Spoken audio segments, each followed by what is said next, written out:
자, 네 번째 세그먼트예요. 3장 13절부터 4장 19절이고요.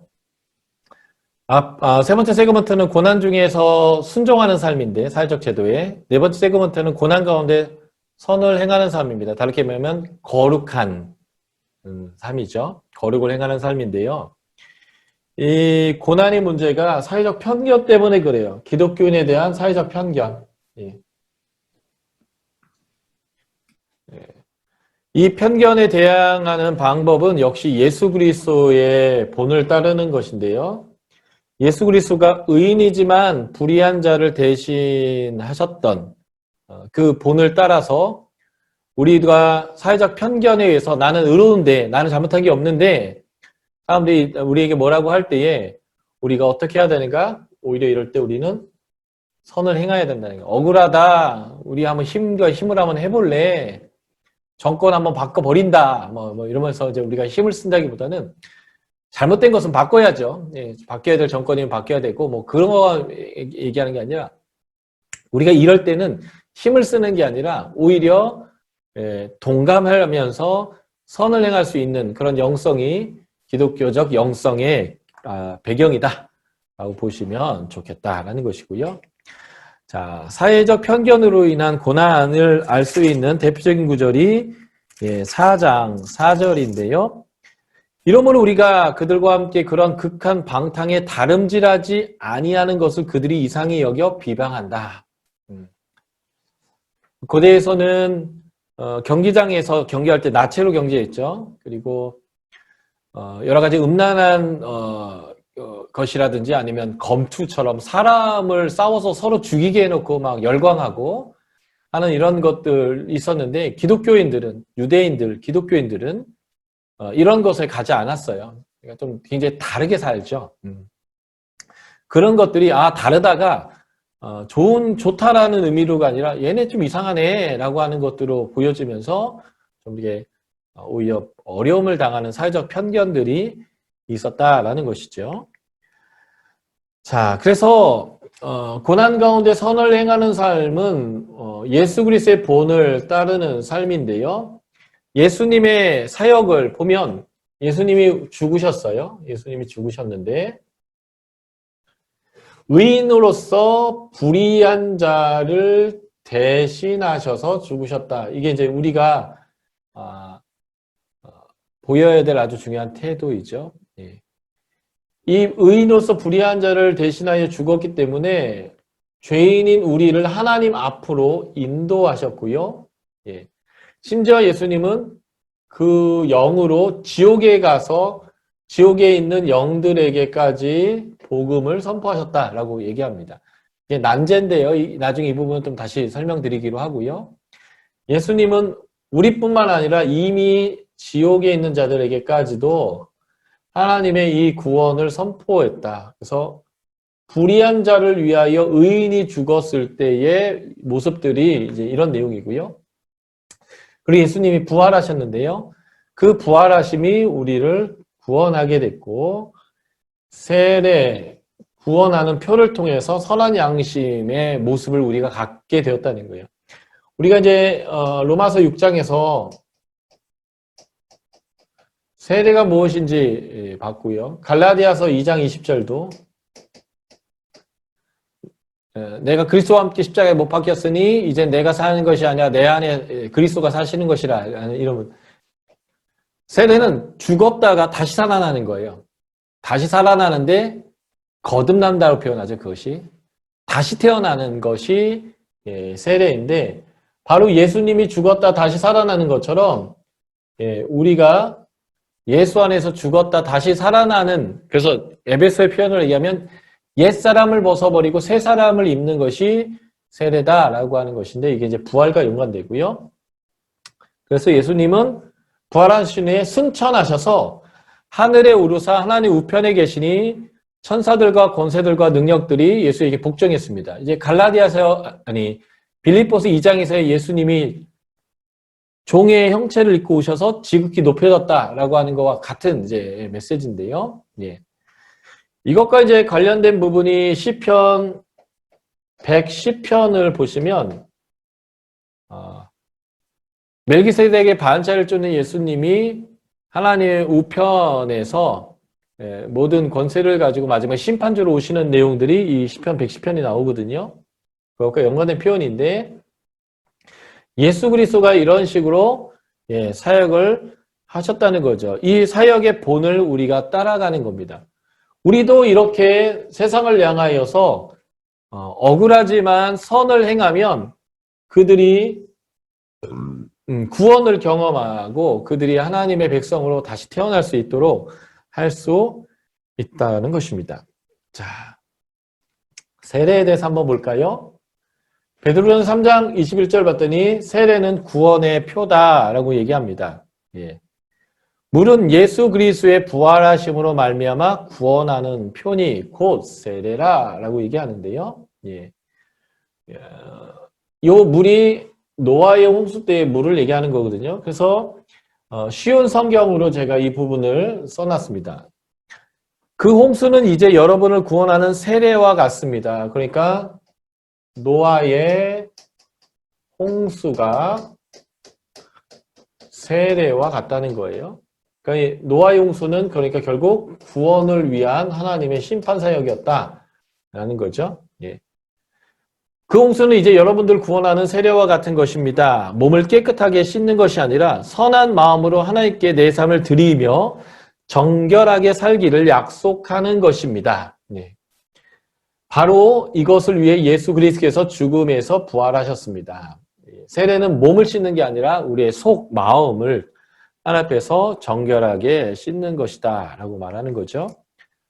자, 이 도표를 좀 보시면요. 처음 하나님이 천지를 창조하셨는데 인간이 타락한 얘기로부터 새 창조하는 데까지의 도표인데 요 부분을 제가 확대해서 좀 보여드릴게요. 처음 요 부분이죠. 부분을 확대해서 보여드리면 자, 처음 하나님이 세상을 창조하셨는데요.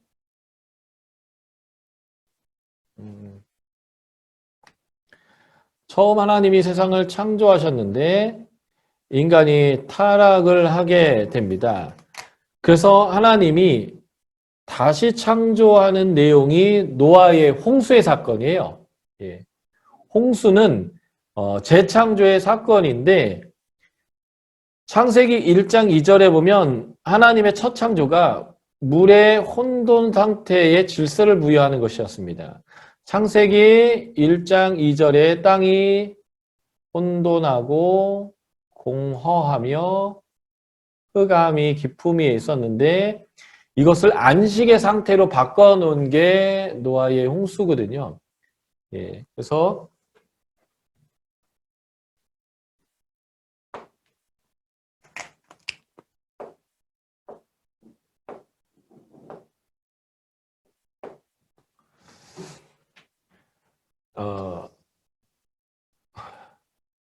땅이 혼돈했고요.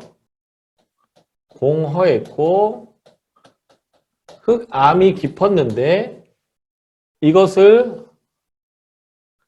안식의 상태로 바꾼 게 창조거든요. 여기서 여기로 간 게 창조라면 이것이 물 상태였는데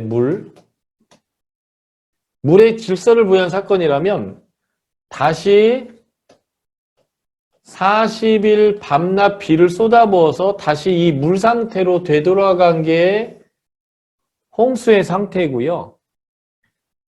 하나님이 노아를 기억하시고 다시 바람을 불게 했는데 그게 성령님이거든요. 그래서 다시 이 상태로 돌아간 것이 노아와의 언약의 사건입니다. 그래서 제 6째 날에 아담과 하나님이 언약을 맺은 것처럼 노아와 언약을 맺은 것이 노아의 홍수의 사건이어서 노아의 홍수는 하나님의 구원의 사건이었단 말이죠. 그래서 보십시오. 물이 혼돈 상태의 질서를 부여한 게 창조라면 노아의 홍수는 재창조로서 물에 다시 질서를 부여하는 거예요. 비가 와서 세상이 물덩이가 되게 했던 것들을 되돌려서 다시 창조를 회복한 사건이 노아의 홍수의 사건이라는 거죠. 바로 이 재창조의 노아의 홍수의 사건과 같은 사건이 바로 우리의 세례다라고 말하는 것입니다. 보십시오. 아브라함을 불러서 이스라엘 백성을 다시 하나님께서 창조하셨는데요. 그 재창조할 때 보면 이스라엘 백성이 홍해를 건넜어요. 이 홍해를 건넌 사건을 고린도전서 10장 1, 2절에 보면 이스라엘 백성이 구름과 바다에서 세례를 받은 거다 이렇게 표현합니다. 물 밑을 통과하여서 마른 땅처럼 걸었던 이 홍해 사건을 사도 바울이 고린도전서 10장에서 세례적 사건이라고 언급했다는 거예요. 마치 노아의 홍수 때의 물이 그 역할을 했듯이 홍해를 가른 사건이 그 역할을 했다라고 얘기하는 거죠. 예. 그것처럼 교회가 세례를 주는 것은 바로 노아의 홍수 때와 같은 사건이고 이스라엘 백성이 애굽할 때 홍해를 통과했던 것과 같은 사건이 되는 거예요. 그래서 고린도서 5장 17절 봤더니 예수 안에서 새로운 피조물, 뉴 크리에이션, 새 창조물이 되는 거고 갈라디아 2장 20절 봤더니 이제는 내 안에 그리스도께서 사는 것이 되었고요. 이것을 베드로전서 3장 21절에 보서는 구원의 표다, 세례가. 그래서 이거는 몸을 씻는 게 아니라 선한 양심으로 살도록 하는 요구다 라고 이제 표현하는 것이 이 세례에 대한 해석이다라고 보시면 좋겠습니다. 좀 제가 창세기부터 흘러와서 또 정신 없으시겠지만 베드로가 지금 언급하고 있는 내용이 바로 이런 내용이에요. 노아의 홍수가 재창조이고 하나님의 구원을 경험한 사건인 것처럼 우리가 세례받는 것 자체가 그런 것이다. 그래서 이제는 선한 양심으로 하나님 앞에서 살기로 결심하는 것이 구원의 세례받은 거다. 자, 공동번역과 쉬운 성경으로 한번 읽어볼게요. 베드로전서 3장 21절. 세례는 몸에서 더러운 때를 벗기는 것이 아니라 깨끗한 양심으로 살겠다고 하나님께 서약하는 것입니다. 예수 그리스도의 부활로서 이루어지는 것입니다.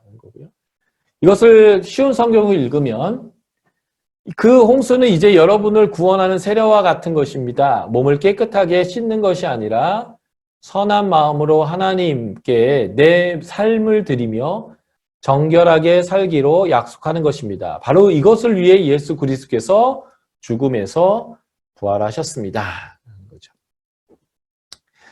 이것을 이제 사도 바울은 로마서에서 이렇게 표현했어요. 무릇 예수 그리스도와 합하여 세례를 받은 우리는 그의 죽으심과 합하여 세례를 받은 줄 알지 못하느냐. 그러니까 옛사람 죽은 거죠. 그러면 우리가 그의 죽으심과 합하여 세례를 받음으로 그와 함께 장사되었으니 이는 아버지의 영광으로 말미암아 그리스도를 죽은 자 가운데서 살리신 것 같이 우리로 또한 새 생명 가운데서 행하게 하려 하심이라. 옛사람은 죽었고요. 세례를 통해서 이제는 새로운 피조물이 된 우리는 새롭게 하나님의 성령 안에서 다시 살아가는 것, 이게 세례라는 거죠. 세례는 새로운 삶을 사는 거예요. 옛사람을 죽여버리고 새 사람이 사는 거죠. 그래서 세례는 그래서 침례가 좋은 것 같아요. 양례보다는. 물속에 들어가서 나 죽었다. 그래서 물속에서 나오면서 살았다. 이런 것들을 좀 체험하는 게 필요하죠. 세례 받기 전에 세례 문답도 중요한데요.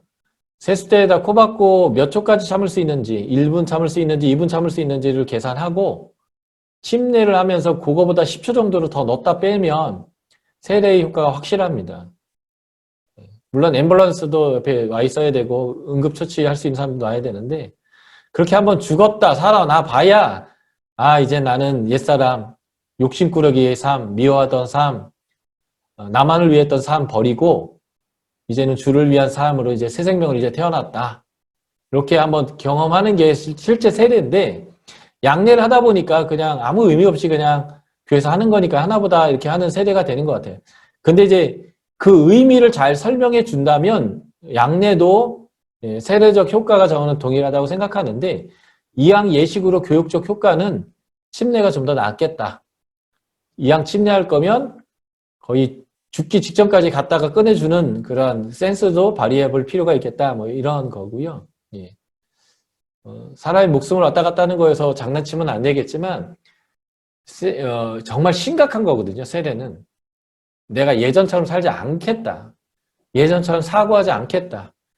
예전처럼 내가 굴지 않겠다. 이제는 완전히 예수 그리스도 안에서 새로운 사람으로 살겠다라고 하는 완전히 새로운 탄생, 거듭남에 대한 체험을 하는 예식이다라고 봐야 하기 때문에 그렇습니다. 그래서 지금 세례가 마치 첫 노아의 홍수를 통해서 하나님이 세상을 새롭게 한 것 같은, 그래서 이제는 첫 아담이 갖고 있었던 죄 짓기 이전의 상태의 모습으로 돌아가는 거야 라고 이제 이렇게 표현하고 있는 게 베드로의 표현이다라는 거고요. 그래서 고난 가운데 선을 행해야 되는 이유가 무엇인가 라고 하는 것인데요.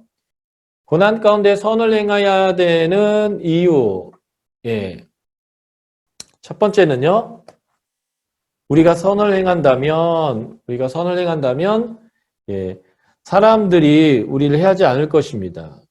열심히 선을 행하면 누가 너희를 해하리요. 그러니까 지금 사람들이 편견을 가지고 우리에게 고난을 주고 있는데, 오히려 선을 행한다면 사람들이 이상하긴 한데, 얘들은 우리가 다르긴 한데, 괜찮은 애들이야. 이렇게 갈 수 있단 말이죠. 두 번째, 3장 16절. 그리스도인을 욕하고 비방하는 자들이 오히려 우리의 선행을 통해서 부끄러움을 당하게 하기 위함입니다. 사도 바울은 이것을 로마서에서 뭐라고 표현했냐면 그 사람들의 머리에 화로를 넣는 거다라고 표현했어요. 머리에 뜨끈하니까 막 이렇게 빨개지면서 그들이 창피해지겠죠. 그런 것처럼 머리에 화로를 넣는 거라고 로마서에서는 이것을 표현했습니다. 자, 3장 17절과 4장 19절 봤더니 선을 행함으로써 고난을 받는 것이 하나님의 뜻이기 때문에 우리는 고난을 당하든 사람들이 우리를 오해하든 사람들이 우리를 칭찬하든 우리의 부르심은 선을 행하는 것입니다. 특별히 고난을 당할 때라도 우리가 선을 행하는 것은 하나님의 뜻입니다. 네 번째, 우리가 선을 행해야 되는 이유는 세례, 즉 구원받은 자의 마땅한 삶은 다시 사람의 정욕을 따르지 않고 하나님의 뜻대로 육체의 남은 때를 살기 때문에 선을 행하는 거예요. 그냥 당연한 거예요. 새로 태어났기 때문에 그렇게 살기로 결정되어 있는 거죠. 그리고 4장 12절 봤더니 고난은 연단하려고 오는 불시험입니다. 이게 이제 1장의 부분에서는 금보다 더 귀하게 우리 가운데 나타나는 결과가 될 거라고 얘기하고 있죠. 1장 7절. 이 믿음의 확실함은, 이 믿음의 실현은 불로 연단하여도 없어질 금보다 더 귀하여 예수 그리스도께서 나타나실 때의 칭찬과 영광과 존귀를 얻게 하려 한다. 바로 이제 이것과 연관되는 것이고요. 4장 13절 봤더니 그의 영광을 나타나실 때, 예수의 재림 때에 우리가 즐거워하고 기뻐하게 될 것이기 때문에 지금이 고난이 있어도 우리는 선을 행하는 거고요. 그리고 4장 14절 봤더니 그리스도를 위하여 치욕을 당하면 이게 우리가 오히려 복을 있다. 그리스도를 위해 당하는 치욕입니다. 이게 이제 산상수훈에서 말하면 이거죠. 팔복의 8번째, 의를 위하여 박해를 받는 자는 복이 있다. 너희를 나 때문에 욕하고 뭐라고 난리치면 오히려 너한테 복이 있고 잘 되는 일이다 라고 이제 얘기했던 이런 내용과 연관되어져 있다라는 거죠. 그냥 우리의 정체성이에요. 당연히 우리의 살 방식이고요. 사람들이 우리를 미워하고 오해해도 오히려 선을 행함으로 그 사람들이 부끄럽게 하고 선으로 악을 이기는 방식을 선택하는 거죠. 자, 고난 가운데 선을 행할 때 우리의 마음과 태도는 어찌 해야 될까요? 자, 우리가 어찌 해야 되는지 첫 번째는요. 3장 14절을 봤더니 두려워하거나 근심하지 말래요. 현대 성경은 이렇게 얘기합니다. 사람들이 협박을 하더라도 겁내거나 무서워하지 말아라. 그래봐야 뭐 우리 죽어봐야 우린 천국이니까요. 두려워하거나 근심할 필요가 없겠다. 3장 15절. 마음에 그리스를 주로 삼아 거룩하게 해라. 근심이 아니라 우리는 거룩하게 해야 하는 것이 우리의 마음의 태도입니다. 다시 말해서 이게 하나님의 뜻인가? 무엇이 하나님의 뜻이고 기뻐하는 것인가? 걱정이 아니라 이것을 생각하라는 게 마음의 그리스를 주로 삼아서 거룩하게 하라라는 의미라고 저는 생각해요. 그러니까 무엇이 선이냐를 추구하는 거죠. 그래서 그 선을 행하는 삶을 사는 것이고요. 세 번째, 너희 속에 있는 소망에 가는 이유. 아니, 내가 너희를 박해하고 미워하고 욕하는데 왜 니들은 웃고 오히려 선을 행하냐. 너에게 무슨 소망이 있는 거냐라고 사람들이 얘기할 때 그 대답받고를 준비하되 온유와 두려움을 해라라는 거죠. 현대인 성경이 이렇게 써놨습니다. 여러분이 간직한 희망에 대하여 그 이유를 묻는 사람들에게는 언제나 부드럽고 공손하게 대답할 준비를 하십시오. 나 어렵게 하는 사람들이잖아요. 화를 낼 수도 있고 난 억울하다 그래서 외칠 수도 있겠지만 심령이 가난하고 온유하고 그리고 겸손하고 긍휼함을 갖고 있는 사람의 태도를 보이라는 거예요. 이게 이제 팔복의 삶을 보이라라고 얘기하는 것입니다.